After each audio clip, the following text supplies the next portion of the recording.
Right, well, this award recognises individuals and organisations' contributions to free and open source software projects, whether as coders or evangelists or whatever. Last year, we had Peter Harrison, who's here tonight, through his long advocacy of open source through the New Zealand Open Source Society. Tonight, we've got a completely different range of nominees and finalists, and quite an interesting, diverse range. The first person who's I'm really pleased is on this list is Francois Marinet. Francois is Canadian originally. He's now a Kiwi, thank goodness. His smiling, intelligent persona is seen in lots of parts of Wellington, but more especially around Catalyst. So I'm really pleased that he's a colleague of mine as well. Francois is a Debian developer. The Debian Linux project is the free, as in freedom, distribution of the internet.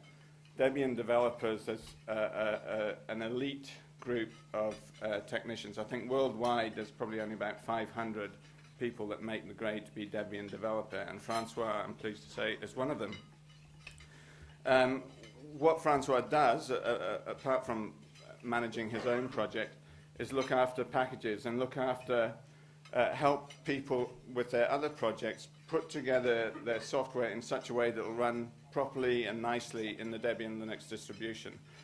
Francois does this for people in Wellington, people like Matthew Holloway with his DocVert project, the Mahara ePortfolio project, Myth TV, which some of you might know about.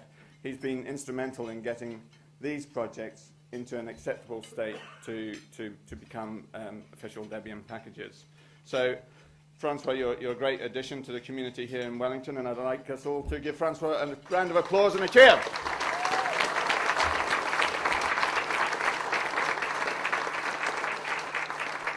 Okay, I must not ramble.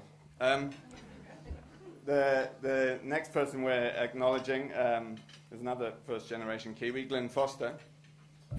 Glyn's been a long-time GNOME developer, and somehow, I don't know how he did this, he gets Sun to pay him money to do other stuff, to do what the hell it is he wants. I mean, congratulations, Glyn, that's remarkable. Glyn is now a major part of the Open Solaris project.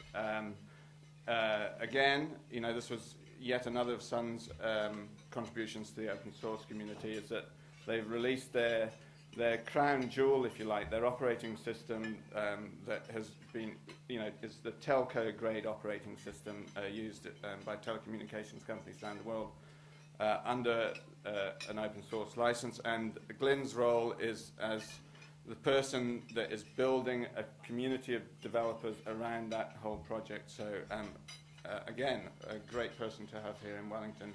Round of applause, please, for Glyn.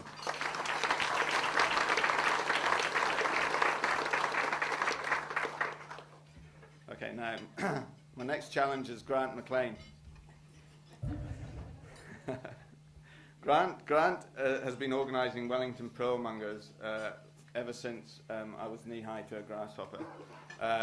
Grant's renown in the Perl community is worldwide. The thing that I think epitomises the Perl community more than anything else is their use of wit and humour to demonstrate, well, their own prowess, but demonstrate technical points and so on. I've yet to better Grant in an exchange of wit and humour.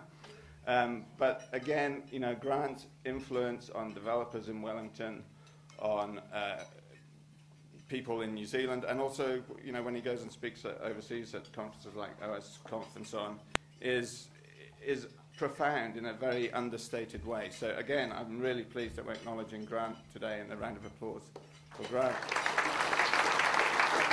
who is wearing a suit and a tie. I don't think I've ever seen Grant in a suit and a tie. The last person on this list didn't actually make the grade last year.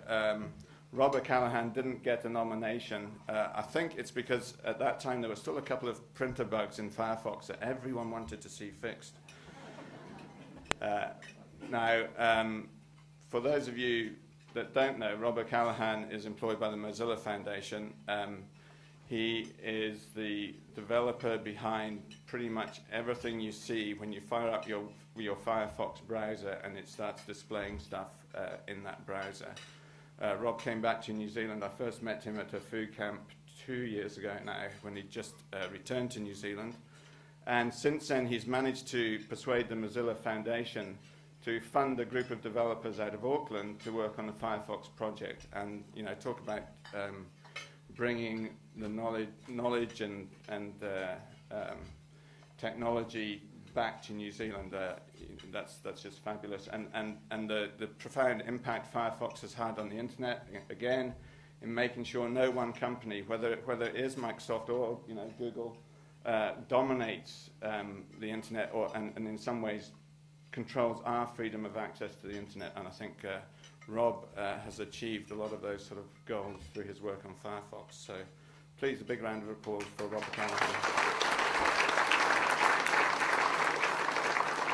So I get to do the envelope thing first time tonight, and the winner is, wrong side, Robert O'Callaghan.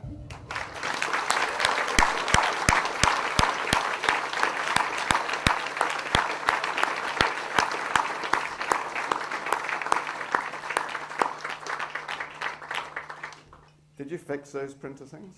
No, this is not fixed yet.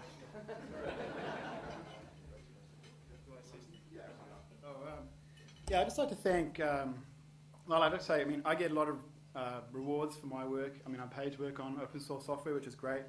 I'd like to thank all the people who don't get paid, who labour for years with their talents sort of unappreciated and underpaid. And I'd like to tell them that we're hiring. So thanks.